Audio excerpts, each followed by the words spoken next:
जय हिंद दोस्तों। हम हैं अक्षय सर नारदीगंज वाले और आप देख रहे हैं Akshay math classes. Class 10th में अभी बहुपद चल रहा था और सॉरी यार, जैसा कि हम पहले भी बोल दिए हैं कि अभी 10th क्लास वाले के लिए एक बेस हम तैयार कर रहे हैं। ऐसा नहीं कि बहुत ज़्यादा टफ क्वेश्चन बता रहे हैं। बेस मतलब जिनको मैथ से डर लगता है या मैथ में डर लगता है, मतलब मैथ के नाम से कोसों दूर भागते हैं या मैथ उसको समझ में नहीं आता, मतलब कुछ भी मैथ समझ में नहीं आता है। अब मैट्रिक एग्ज़ाम देना है, बेचारा के सर पे प्रेशर है, एकदम टेंशन है, अरे पढ़ रहे हैं कुछ समझ में नहीं आता। मास्टर साहब को बहुपद में एगो प्रॉब्लम बताएं, फिर समझ में नहीं आ रहा है, दूसरा फिर टाइप चेंज हो गया। तो हम चाहते हैं कि एक ही तरह का क्यों ना हम एक वीडियो बनाएं 10 मिनट 15 मिनट का, और उसमें एक ही टाइप का क्वेश्चन रहे। जैसे इसके पहले वाला जो था उसमें ये था कि शून्यकों का योग और शून्यकों का गुणनफल हम कैसे फाइंड करेंगे। अब उतना सारा क्वेश्चन बताए थे तो आपको पक्का समझ में आया होगा अगर वो देखे होंगे तो। फिर भी लगता है कि हमको नहीं जो NCERT में क्वेश्चन रहता है वो बताइए, क्योंकि NCERT वाला एग्ज़ाम में आता है। तो देखिए अक्षय सर नारदीगंज वाले ये चैनल पर जाइए और उस पर देखिए NCERT का लगभग चैप्टर हम करा दिए। बाकी 2-3 चैप्टर अगर बचा हुआ है तो वो भी हम एग्ज़ाम से पहले करवा देंगे, लेकिन अब उसको ख़त्म करेंगे तो समझ में कम आएगा, क्योंकि अगर डायरेक्ट NCERT हम पढ़ाते हैं तो नहीं समझ में आएगा। वो उसके लिए है जो थोड़ा बहुत मैथ जानता है। तो यही मेरा कहना है कि हम एक बेस तैयार करते थे जिसमें मैथ के मामले में उसको मैथ से डर नहीं लगे। मैथ से डर लगता है ना, बेस तैयार हो जाएगा। फिर टफ क्या, टफ से भी टफर जो कहते हैं ना कि मतलब एकदम टफ, मतलब हार्ड है सर, हार्ड नहीं हार्डर, हार्डेस्ट, एकदम जितना हार्ड आपको क्वेश्चन लाना है वो लाइए, वो हम बताएंगे या हम खुद आपको देंगे क्वेश्चन। लेकिन फ़िलहाल एक मैथ में बेस तो तैयार हो जाए, कॉन्सेप्ट तो तैयार हो जाए। अभी फ़िलहाल मेरा सोच वही है। अभी आपके पास 1 साल टाइम है और मैट्रिक का मैथ ख़त्म करने के लिए 2 से 2.5 महीना काफ़ी है। 2.5 महीना में हम चाहें तो पूरा मैथ एग्ज़ाम के पर्पज़ से धज्जी उड़ा देंगे हम 2.5 महीना में, अगर 1 घंटा हम क्लास ले तो। लेकिन 1 घंटा क्लास क्यों लें, हम 15 मिनट 10 मिनट का क्लास लेते हैं, आराम से छोटा छोटा टॉपिक बताते हैं, आपका टॉपिक कवर हो जाएगा। तो आप टेंशन नहीं लीजिए, छोटा छोटा टॉपिक कवर करते जाइए। देखो अगर एक दिन में एक टॉपिक कवर करते हो तो 365 दिन में 365 टॉपिक कवर करोगे। और मेरा पढ़ाने का तरीका यही है कि आप थोड़ा सा ही पढ़ें लेकिन उसको कमांड करें, कवर करें। ऐसा पता चला कि आप एक दिन में 4 घंटा पढ़ें लेकिन दिमाग में 4 मिनट का भी पढ़ाई नहीं हटा, वो फालतू के चल जाता है। तो फिलहाल तो आते के साथ 1-2 दिन से हम फालतू बकवास कर लेते हैं। ये बोलना ज़रूरी होता है क्योंकि आप फर्स्ट बार देख रहे हैं, क्या आपके लिए ज़रूरी है क्या नहीं ज़रूरी है, इसमें भी आप बहाना लगा देंगे। 15 मिनट का वीडियो है क्या देखें, अरे 15 मिनट 365 दिन देखोगे तो जरा जोड़ के देखो कितना दिन बनता है। 300 दिन भी अगर देखोगे, 65 दिन माइनस भी कर देते हो तो भी 300 गुने और 10 मिनट कर दो ना यार, 300 और गुने 10 मतलब समझ रहे हो 3000 मिनट हो जाएगा। और उतना मिनट का क्लास अगर गौर से देखते हो, उतना कमांड करके जाते हो, मैथ में एक भी क्वेश्चन नहीं छूटने वाला है। तो आज का जो टॉपिक है उसको स्टार्ट करते हैं। चलिए क्लास को है क्या, देखिए द्विघात बहुपद ज्ञात करें, कह रहा है द्विघात बहुपद ज्ञात करें जब मूलों का योग तथा गुणनफल निम्न हो। मतलब समझने पर ध्यान दीजिए। ये जो 4 देख रहे हैं या 1 जो देख रहे हैं, इसमें 4 जो है वो मूलों का योग है और 1 जो है वह मूलों का गुणनफल है। मतलब ये हो गया कहने का कि जो 4 है, जैसे अल्फ़ा प्लस बीटा बराबर हो गया 4 और कॉमा 1 जो है वो हो गया अल्फ़ा गुने बीटा बराबर 1। ये कह रहा है क्वेश्चन। अब हमको निकालना है द्विघात बहुपद, तो फिर हमेशा की तरह हम वही कहेंगे, इतने बार लिखेंगे कि आपको देखकर याद हो जाएगा। x² minus alpha plus beta into x plus में अल्फ़ा गुने बीटा।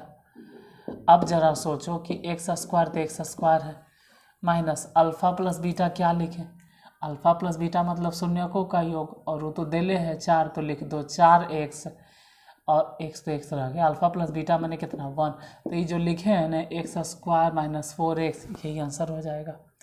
जैसे इसी में देखिए 3, -3, इसमें ये जो 3 देख रहे हो, पहले वाला 3 जो है वो अल्फ़ा प्लस बीटा हो गया। अब बाद में जो -3 देख रहे हैं वो अल्फ़ा गुने बीटा हो गया -3। अब हम लिखेंगे द्विघात, क्योंकि निकालना तो वही है द्विघात बहुपद, तो लिख देते हैं द्विघात बहुपद के सूत्र क्या होता है, सूत्र होता है x square minus alpha plus beta into x plus alpha गुने बीटा। अब ज़रा सोचो, ई एक्स स्क्वायर को ऐसे ही रहने दो और अल्फ़ा प्लस बीटा कितना है, तो अल्फ़ा प्लस बीटा दिए हुए 3x माइनस 3 और x तो खैर है ही है -3x। फिर अल्फ़ा गुने बीटा कितना, अल्फ़ा गुने बीटा यहाँ तो ऑलरेडी -3 है, तो ठीक है यहाँ पे प्लस क्यों लिखे, हम लिख देते हैं -3। ई जो लिखे यही वाला आंसर हो जाएगा। जैसे इसी में बताइए जो पहले वाला 6 है, ये 6 क्या हो जाएगा अल्फ़ा प्लस बीटा, क्योंकि उसमें दिया गया है कि द्विघात बहुपद ज्ञात करें जब मूलों का योग तथा गुणनफल दिया हुआ। फिर देखो इसमें गलती से लिखा गया मूल नहीं होगा, इस शून्यक होगा, तो ठीक है अल्फ़ा प्लस बीटा बराबर 6 है और 8 जो है ना उसको बोलेंगे अल्फ़ा गुने बीटा। अब ज़रा ये बतलाना है कि द्विघात बहुपद बराबर क्या होता है। द्विघात बहुपद के सूत्र क्या होता है, x square minus alpha plus beta into x plus alpha गुने बीटा। एक्स स्क्वायर तो रह गया माइनस अल्फ़ा प्लस बीटा मैंने कितना है 6, तो यहाँ लिख दो 6 और उसके साथ में एक्स था प्लस अल्फ़ा गुने बीटा मतलब 8। अब इतना देर तक 3 गो लिखे, आपको सूत्र तो याद हो गया होगा। जैसे इतना समझ में आ गया होगा कि इसमें अल्फ़ा प्लस बीटा कौन है 7 और अल्फ़ा गुने बीटा कौन है ये भी समझ में आ गया होगा -3। थोड़ा छोटा लिखे हैं। अब हम लिखते हैं द्विघात बहुपद। द्विघात बहुपद सूत्र क्या होता है वो भी लिख दो, एक्स स्क्वायर माइनस में alpha plus beta into x plus alpha गुने बीटा। एक्स स्क्वायर तो खैर छोड़ देते हैं, अल्फ़ा प्लस बीटा ढूंढते हैं। अल्फ़ा प्लस बीटा कितना है इसमें 7, पहला का जो है वो alpha plus beta into x और अल्फ़ा गुने बीटा जो बाद वाला है -3, तो माइनस में 3 हो गया, इतना हो जाएगा आंसर। जैसे इसी में अब बता सकते हो कि अल्फ़ा प्लस बीटा कौन है, तो शुरू वाला जो देख रहे हैं वो अल्फ़ा प्लस बीटा -12 और बाद में जो लिख ले है 5 वो अल्फ़ा गुने बीटा। अब द्विघात बहुपद का सूत्र क्या होता है, द्विघात हम समझ सकते हैं, आप लोग को लग रहा होगा बहुत ईजी है बहुत ईजी, हम तो जान से बता रहे हैं ईजी। जब मैं जिसको कुछ नहीं समझ में आता उसको पहले समझ में तो आने लगे, फिर मैथ को हम टफ कर देंगे धीरे धीरे। X square minus alpha plus beta into x plus में अल्फ़ा गुने बीटा। एक्स स्क्वायर रहने दो माइनस अल्फ़ा प्लस बीटा मैंने ढूंढना है तो -12 अल्फ़ा प्लस बीटा मतलब -12 और यहाँ पहले से माइनस है तो minus minus plus 12 x alpha plus beta मैंने यहाँ पे हो जाएगा 5, यही हो जाएगा आंसर। अब ज़रा आते हैं छठा पे, इसमें बताइए अल्फ़ा प्लस बीटा कौन है। अरे जो शुरू वाला है 0 और अल्फ़ा गुने बीटा कौन है जो बाद वाला है -3। तो द्विघात बहुपद के सूत्र क्या हो गया, x square minus alpha plus beta into x plus में अल्फ़ा गुने बीटा। एक्स स्क्वायर मतलब x square minus alpha plus beta मैंने 0x प्लस अल्फ़ा गुने बीटा, तो प्लस के तो सवाल नहीं उठता, अल्फ़ा गुने बीटा जो है -3 है तो -3 आंसर हो गया। जैसे इसमें शुरू वाला जो 1 है वो अल्फ़ा प्लस बीटा है 1 और जो बाद वाला 1 है वो अल्फ़ा गुने बीटा है मतलब वो भी 1 है। अब हम लिखेंगे द्विघात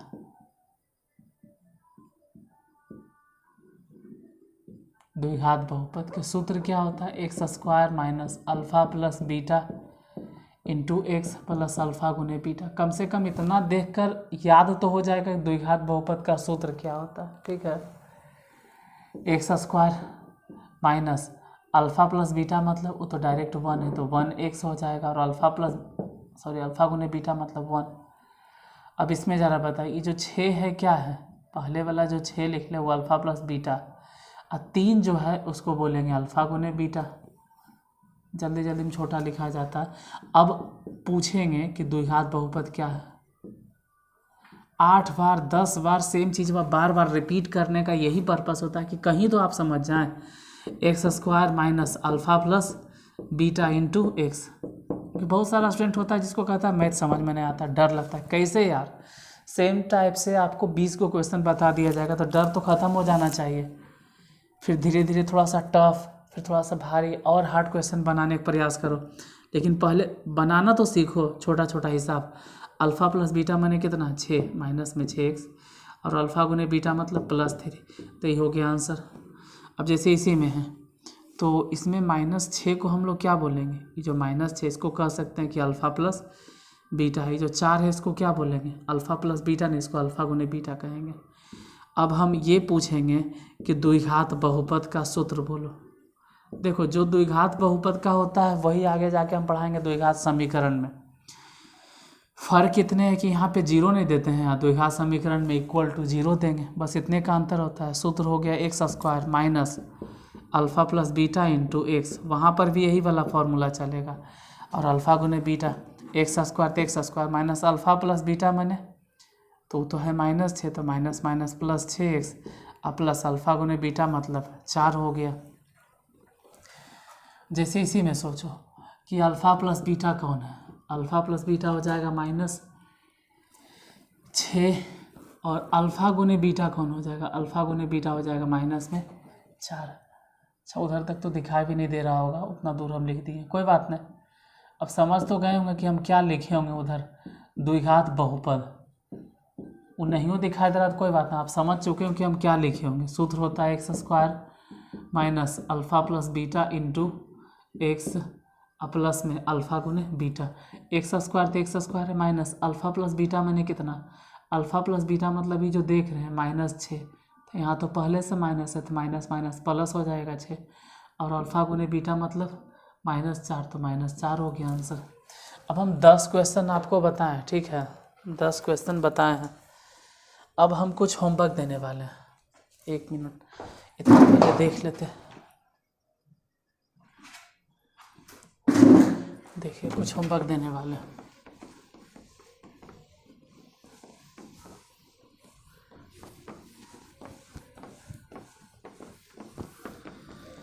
अब 10 हिसाब में आप सुने हो तो कम से कम कुछ तो बोलोगे, कुछ तो बताओगे। सबसे पहला होमवर्क जो आपका रह गया, होमवर्क नंबर पहला, सबसे पहला होमवर्क, सबसे पहले तो आप हमको ये बताएंगे कि alpha plus beta equal to क्या होता है, पहला नंबर होमवर्क। दूसरे नंबर में आप हमको ये बताएंगे कि अल्फ़ा गुने बीटा बराबर क्या होता है। तीसरे नंबर में हमको ये आप बताइएगा कि द्विघात बहुपद का सूत्र क्या होता है, द्विघात बहुपद का फॉर्मूला क्या होता है, 3 को। और चौथा नंबर, ये जो 11 देख रहे हैं, चौथा नंबर क्वेश्चन हो गया आपके लिए। और 5वां नंबर में ये जो देख रहे हैं, मतलब कि आप इसको द्विघात बहुपद में बदल कर सूत्र बोल रहे हैं, द्विघात बहुपद इसका क्या होगा वो बतलाना, और इसका भी द्विघात बहुपद क्या होगा। तो अल्फ़ा प्लस बीटा आप बताएंगे क्या होगा, अल्फ़ा गुने बीटा और द्विघात बहुपद। और ये अगर आप वीडियो को देख रहे हैं और अगर समझ में आ गया तो प्लीज़ कमेंट ज़रूर कीजिए, क्योंकि कमेंट से ही पता चलता है। आप लाइक करते हैं तो अच्छा बात है।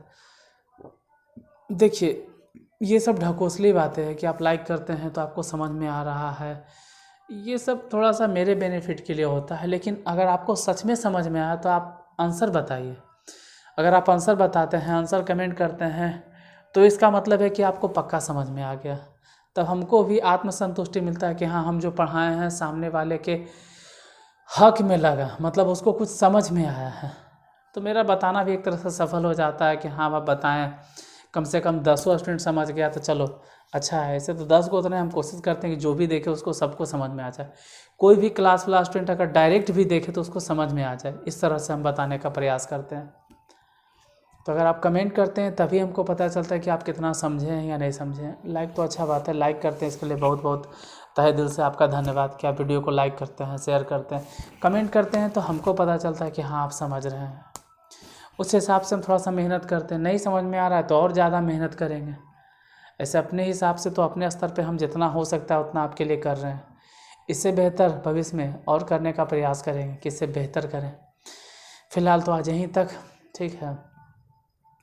हो सके तो इस वीडियो को जितना हो सके शेयर कीजिएगा, क्योंकि इस चैनल के बारे में बहुत कम लोगों को मालूम है। मेरा जो पहला वाला चैनल था अक्षय सन्नार्दीगंज वाले, उसमें अब सिर्फ हम साइंस पढ़ाते हैं। साइंस हो गया और वो भी 12th क्लास का, 10th का भी साइंस पढ़ाएंगे, लेकिन अक्षय मैथ क्लासेस इस पर अब मैथ ला दिए हैं। तो ये तो आपका काम रहा कि चैनल को कैसे बढ़ाइएगा। फ़िलहाल तो आप इतनी देर तक इस क्लास को देखे हैं, इसके लिए तहे दिल से धन्यवाद। फिर मिलते हैं कल नेक्स्ट एपिसोड में।